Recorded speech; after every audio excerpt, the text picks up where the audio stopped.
আসসালামু আলাইকুম, doctor ARM Jamil বলছি। আশা করি যে যেখানে আছেন ভালো আছেন। তো আজকের ভিডিওতে খুবই গুরুত্বপূর্ণ একটি মেসেজ আপনাদেরকে দিতে যাচ্ছি।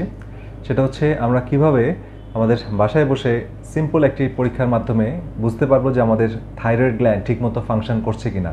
অর্থাৎ থাইরয়েডের ডিসঅর্ডার আমরা বাসায় বসে সহজে সিম্পল টেস্টের মাধ্যমে একটা স্ট্রং ধারণা পাবো এবং এটার মাধ্যমে আমরা অনেকটা ধারণা পাবো এবং এরপরে আমরা কনফার্মেশনের জন্য ল্যাব টেস্ট করব। তো যাই হোক, আমরা এই টেস্টে যাব। তো ভিডিওটা যেহেতু খুবই গুরুত্বপূর্ণ, অবশ্যই সম্পূর্ণটি দেখবেন, না দেখলে আসলে মাঝখানতে দেখলে বুঝতে পারবেন না। তো তার আগে আমি একটু প্রারম্ভিক কিছু কথা বলে নিই, থাইরয়েড আসলে কত গুরুত্বপূর্ণ এবং থাইরয়েড আমাদের শরীরে অভাব হলে কী কী সিমটম হয় সংক্ষেপে কিছু কথা বলে তারপরে আমরা টেস্টের কথা বলবো। তো একটা স্ট্যাটিস্টিক্স বলি যে ইউএসএর একটা স্ট্যাটিস্টিক্স, যেটা হচ্ছে ইউএসএতে মোর দেন 27 million people are suffering from thyroid disorder.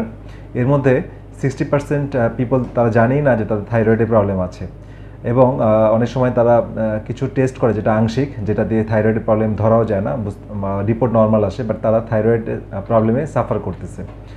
এবং ফিমেলদের থাইরয়েডের ডিসঅর্ডারটা 75%, 75% বেশি হয় দেন ম্যান, তো পুরুষদের তুলনায়। সুতরাং এটা ফিমেলরা খুবই সচেতন থাকতে হবে এবং ফিমেলদের হরমোনাল ডিসঅর্ডারগুলো অনেক বেশি হয়, কারণ তাদের শরীরে অনেক হরমোনাল চেঞ্জগুলো আসে। মেনস্ট্রুয়াল সাইকেল চলতে থাকে, মেনোপজাল সিমটম হয়, প্রেগনেন্সি হয়, অনেকগুলো হরমোনাল একটা স্টেজ তারা পার করে, ঠিক আছে, তাদের জীবদ্দশায়। সুতরাং থাইরয়েডের প্রবলেমগুলো তাদের বেশি দেখা যায়। আচ্ছা, এখন আমরা দেখব যে কিভাবে আমরা থাইরয়েড টেস্টটা বাসায় করব। তো তার আগে একটু কথা বলে নিই, সেটা হচ্ছে থাইরয়েড হরমোন আমরা বডি টেম্পারেচার মেপে আমাদের শরীরের বডি টেম্পারেচার বা বেজাল বডি টেম্পারেচারকে পরিমাপ করার মাধ্যমে থাইরয়েডের ফাংশন বুঝবো। তো সেটা ইম্পর্টেন্ট এই কারণে যে থাইরয়েড কী করে, থাইরয়েড হচ্ছে আমাদের শরীরের সেলগুলোর মেটাবলিজমকে রেগুলেট করে এবং আমাদের শরীরের তাপ তৈরি করে। থাইরয়েড প্রপারলি ফাংশন করলে সেল মেটাবলিজম হয় এবং সেল মেটাবলিজম হলে সেল হিট প্রোডাকশন করে, আমাদের শরীর গরম থাকে এবং শরীর যখন গরম থাকে, অপটিমাল টেম্পারেচার যখন মেনটেন হয়, তখন এনজাইমগুলো অ্যাক্টিভিটি শো করে, প্রপারলি এনজাইম কাজ করে, অন্যান্য ফাংশনগুলো হোমিওস্ট্যাসিসগুলো মেনটেন হয়। তো যখন হাইপোথাইরয়েড হয় তখন বডির টেম্পারেচারটা কমে যায় এবং এইটা মেজারমেন্টের করার টেকনিকের মাধ্যমে আমরা থাইরয়েড ডিসঅর্ডার সম্পর্কে একটা স্ট্রং ধারণা পেতে পারি। তো থাইরয়েডের সিমটম সম্পর্কে আমরা অনেক ভিডিওতে বলেছি, আমি সংক্ষেপে এখানে একটু বলছি যে এই সিমটমগুলো থাকলে আপনারা অবশ্যই এই টেস্টটি করবেন এবং আপনার চিকিৎসকের সাথে পরামর্শ করবেন। একটা হচ্ছে সেক্সুয়াল দিক থেকে প্রথমে এটা বলি যে আমাদের অনেকে লস অফ লিবিডো, অর্থাৎ আমাদের সেক্সুয়াল ফাংশনে লিবিডো কমে যাচ্ছে, লিবিডো মানে সেক্সুয়াল আকাঙ্ক্ষা কমে যাচ্ছে, ঠিক আছে। তারপর হচ্ছে গয়টার হচ্ছে আমাদের থাইরয়েডের গলগণ্ড, গলা ফুলে যাওয়া বা গ্যাগ হওয়া যেটা বাংলায় বলি সেটা হয়, হাত পা ঠান্ডা থাকে, ফ্যাটিগ হয় অথবা অত্যাধিক ক্লান্ত লাগে, সারাদিনে কোনো কাজে আগ্রহ পায় না, ক্লান্ত থাকে, ফ্লুইড রিটেনশন, হাতে পায়ে পানি চলে আসে, এলিভেটেড লিভার এনজাইম, অনেক সময় লিভারে এনজাইম বেশি থাকে, এসজিপিটি যেটা আমরা করি অনেক সময় সেখানে অনেক হাই থাকে, কারণ লিভার খুব গুরুত্বপূর্ণ। লিভার মানে দুর্বল থাকলে থাইরয়েড অ্যাক্টিভ ফর্মে কনভার্সন হতে পারে না। ডিপ্রেশন, হতাশার একটা অন্যতম কারণ হাইপোথাইরয়েড। মেমোরি পোর, যাদের স্মরণশক্তি কম তাদেরও থাইরয়েড ফাংশন পোর থাকে। নখ ভেঙে যাওয়া, ব্রিটেল নেইল, সেটা একটা থাইরয়েডের ডিসঅর্ডারের সিমটম। হেয়ার লস, অর্থাৎ আমাদের চুল পড়ে যাচ্ছে, অ্যালোপেশিয়া যেটা বলে সেটা হয়। চোখের উপরে যে আইব্রো আছে তার বাইরের অংশটা হালকা হয়ে যাওয়া বা চোখের আইব্রো পড়ে যাওয়া, সেটা হচ্ছে হাইপোথাইরয়েডের একটা সিমটম। তারপর হচ্ছে আমাদের হাত পা ঠান্ডা থাকা, লো বডি টেম্পারেচার বা শরীর ঠান্ডা থাকা বা ঠান্ডা সহ্য করতে না পারা, এটা একটা সমস্যা। আমাদের ব্লাডে কোলেস্টেরল বেড়ে যাওয়া, আমাদের স্কিনগুলো ড্রাই, রুক্ষ, শুষ্ক, খসখসে হয়ে যাওয়া, চুল রুক্ষ শুষ্ক থাকা, গলার স্বর ভেঙে যাওয়া, বিভিন্ন সময় মাথা ব্যথা, শরীর ব্যথা, এই ধরনের সিমটম থাকা, ম্যালেজ যেটা বলে, বা শরীরে সোর পেইন এগুলো থাকা। ওয়েট গেইন, আমরা কিছুই খাই না তাও ওয়েট বাড়তেছে, হাইপোথাইরয়েডের রুগীরা এই ধরনের সিমটম বলে যে মানে তাদের ওয়েট বেড়ে যাচ্ছে, হাতে পায়ে পানি চলে আসছে, ঠিক আছে। হাতে পায়ে টিংলিং সেন্সেশন, ঝিনঝিন শিনশিন করে, সুই ফুটার মতো ব্যথা করে, জ্বালা পোড়া করে, এই ধরনের সিমটম হয়।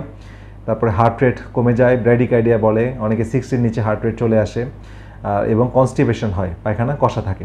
তো এই সিমটমগুলো যদি থাকে তাহলে অবশ্যই আমাদেরকে এই টেম্পারেচার, বেজাল বডি টেম্পারেচারটা করতে হবে। তো এটা আসলে কিছুই না, এটা একটা সিম্পল থার্মোমিটার দিয়ে আমরা করব, সেই প্রসিডিওরটা আমি বলছি। তো এই টেস্টটা প্রথমে জনপ্রিয় করেছেন ডক্টর ব্রোডা বার্নেস। ব্রোডা বার্নেস, উনি এমডি করা একজন চিকিৎসক এবং উনি যে পদ্ধতিটা আবিষ্কার করেছেন সেটা বিভিন্ন মেডিকেল ডাক্তার এবং ন্যাচারাল হেলথ কেয়ার প্রোভাইডার বা ফাংশনাল মেডিসিন ডাক্তার তারা এটা অনেক দিন ধরে ব্যবহার করছেন এবং এটার সাথে স্ট্রংলি কোরিলেশন করতে পেরেছেন তারা হাইপোথাইরয়েডের, ঠিক আছে, বা থাইরয়েড ডিজঅর্ডারের, হাইপার দুইটাই। তো এটা আসলে মেকানিজম মানে কীভাবে করবো আমরা। তো আমাদের বডি টেম্পারেচার নর্মালি বগলে যদি আমরা থার্মোমিটার রাখি তাহলে এটা 98.6 ডিগ্রি ফারেনহাইট। আমরা যদি রেঞ্জে বলি 97.8 থেকে 98.2 ডিগ্রি ফারেনহাইট, অথবা সেলসিয়াসে বললে 36.7 থেকে 6 থেকে 37 ডিগ্রি সেলসিয়াস। এইটা হচ্ছে আমাদের নর্মাল টেম্পারেচার। এখন যদি আমাদের কন্টিনিউয়াসলি টেম্পারেচার যদি আমাদের 36.5 নিচে থাকে অথবা 97.4 নিচে থাকে, মানে ফারেনহাইটে, আর সেলসিয়াসে 36.5 নিচে, তাহলে আমাদের মোস্ট লাইকলি হাইপোথাইরয়েড অর্থাৎ thyroid under activity, thyroid function কম করছে। আর যদি আমাদের 99 উপরে সবসময় টেম্পারেচার থাকতেছে তাহলে আমাদের থাইরয়েড ওভার অ্যাক্টিভিটি করতেছে, ঠিক আছে, হাইপার থাইরয়েডের মতো সিমটম আমাদের আছে। আচ্ছা, এখন আমরা বডি টেম্পারেচারে কীভাবে দেখব। থার্মোমিটারে এখানে দেখেছি বগলে থার্মোমিটারে আমরা রাখতে হবে। তো প্রসিডিওরটা আমি বলে দিচ্ছি। প্রথমে আপনার কি করতে হবে, সকালবেলা এটা মাপতে হবে। যখন একটা বাসায় যে নর্মাল যে মার্কারি থার্মোমিটার পাওয়া যায় দোকানে জ্বর মাপার জন্য, যেটা আমরা মাপি, সেটা দিয়ে আপনি মাপবেন এবং সেটা সকালে বিছনার পাশে রেখে আপনি ঘুমাবেন।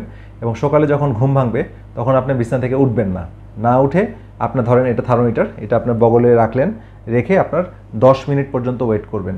এবং এটার থার্মোমিটারে যে মাথাটা বা অংশটা সেটা ভালো মতো আপনার আন্ডার আর্মে রাখতে হবে এবং এটা আগে ঝাঁকিয়ে নিতে হবে। ঝাঁকিয়ে 95 ডিগ্রি ফারেনহাইটের নিচে অথবা 35 ডিগ্রি সেলসিয়াসের নিচে নামায় নিতে হবে টেম্পারেচারটা। তারপরে বগলে 10 মিনিট রাখবেন, রেখে তারপরে আপনি এটার ক্যালকুলেশন করবেন। এইভাবে 4 দিন আপনাকে মাপতে হবে। তবে অবশ্যই আপনার যে জিনিসটা ভুল করা যাবে না সেটা হচ্ছে সকালে ঘুম থেকে উঠে বিছনায় কোনো অ্যাক্টিভিটি করবেন না, বা আপনি হাঁটা চলা দৌড়া মানে একটু ব্যায়াম করে এসে আবার শুইলাম, শোয়ার পরে আমি করলাম সেটা না, বা আমি জাস্ট রেস্ট অবস্থায় বা কিছু খেয়ে আসি, একটু পানি খেয়ে আসি বা একটু নাস্তা করে তারপরে মাপি, এরকম করলে হবে না। জাস্ট ঘুম থেকে উঠে চোখটা মেলে আপনাকে এটা চেক করতে হবে, ঠিক আছে।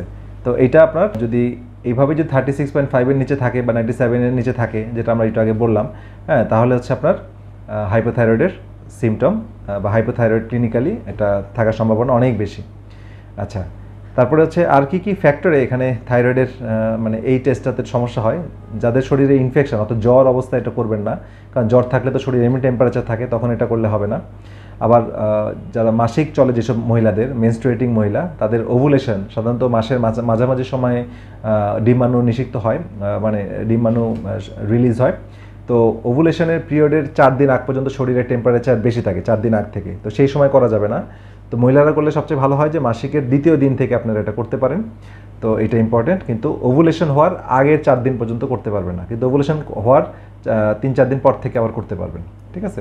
আরেকটা হচ্ছে যে সকালে ঘুম থেকে উঠে কোনো অ্যাক্টিভিটি করা যাবে না এবং কোনো কিছু খাওয়া যাবে না, ঠিক আছে, এটা একটা ইম্পর্টেন্ট।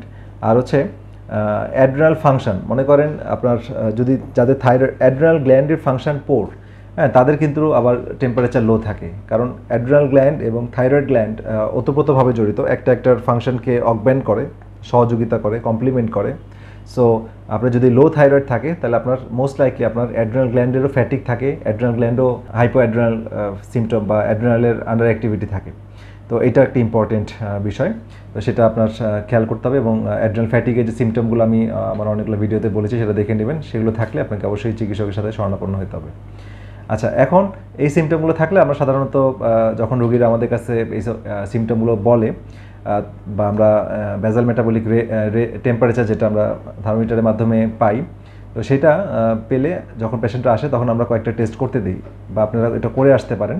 এটা হচ্ছে কমপ্লিট থাইরয়েড প্যানেল টেস্ট, অর্থাৎ টোটাল থাইরয়েড আপনার ফাংশন কেমন আছে সেটা আপনার এই টেস্টের মাধ্যমে বুঝতে পারবেন।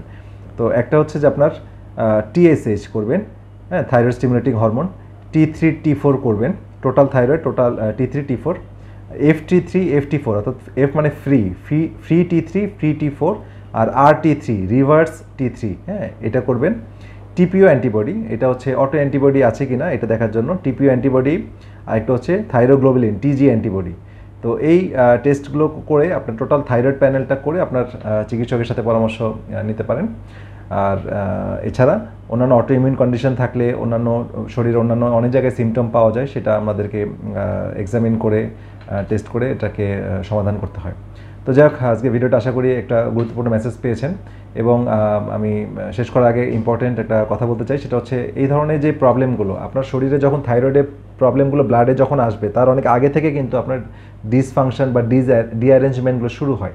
সুতরাং আমি এটাকে বলি টিপ অফ দ্য আইসবার্গ, অর্থাৎ আপনার বরফের সমুদ্রে যখন বরফ ভাসে বা পানিতে যখন বরফ ভাসে, তার টোটাল 6 অংশ যদি বরফকে ধরি, 1 অংশ পানিতে ভাসে, 5 অংশ কিন্তু 5 ভাগ পানির নিচে থাকে। তাহলে উপরে যখন সারফেস আসে তখন কিন্তু আমরা চোখের সামনে দৃষ্টিগোচর হয়। তো পরীক্ষার ব্যাপারটা এরকম যে আপনার যখনই ব্লাডে আপনার টেস্টে যখন ধরা পড়ে, ব্লাডের টেস্টগুলোতে বা ফিজিক্যাল টেস্টগুলোতে, স্পেশালি ব্লাড টেস্ট, আলট্রাসাউন্ড বা অন্যান্য জায়গায়, তার আগে কিন্তু 5 ভাগ অলরেডি সে ডেভেলপ করে ফেলছে। তো এই 5 ভাগ ধরার আগে দিয়ে চেঞ্জ হতে গেলে কিন্তু এই ধরনের টেস্টগুলো আপনাকে বেশি হিন্টস দেবে, অর্থাৎ এই যে বডি টেম্পারেচার বা যে লক্ষণগুলো বললাম সেগুলো যদি থাকে, তখন থেকে যদি আপনি টোটাল ট্রিটমেন্টে চলে আসতে পারেন, আপনার ইনশাল্লাহ থাইরয়েড ডিসঅর্ডারের দিকে আপনি পরিপূর্ণ থাইরয়েড ডিসঅর্ডারে যাবেন না। আর যারা অলরেডি থাইরয়েড ডিসঅর্ডারে ভুগছেন বা থাইরয়েডের ওষুধ খাচ্ছেন, তারাও ডেফিনেটলি লাইফস্টাইল চেঞ্জেস মাধ্যমে, কিছু ন্যাচারাল সাপ্লিমেন্টের মাধ্যমে, থাইরয়েড সাপোর্টের মাধ্যমে, হ্যাঁ, তো এটার মাধ্যমে বেরিয়ে আসতে পারবেন। এবং এটার আমাদের অনেক পেশেন্ট আছে যারা এখন থাইরয়েডের ওষুধ খাচ্ছেন, আলহামদুলিল্লাহ ভালো আছে।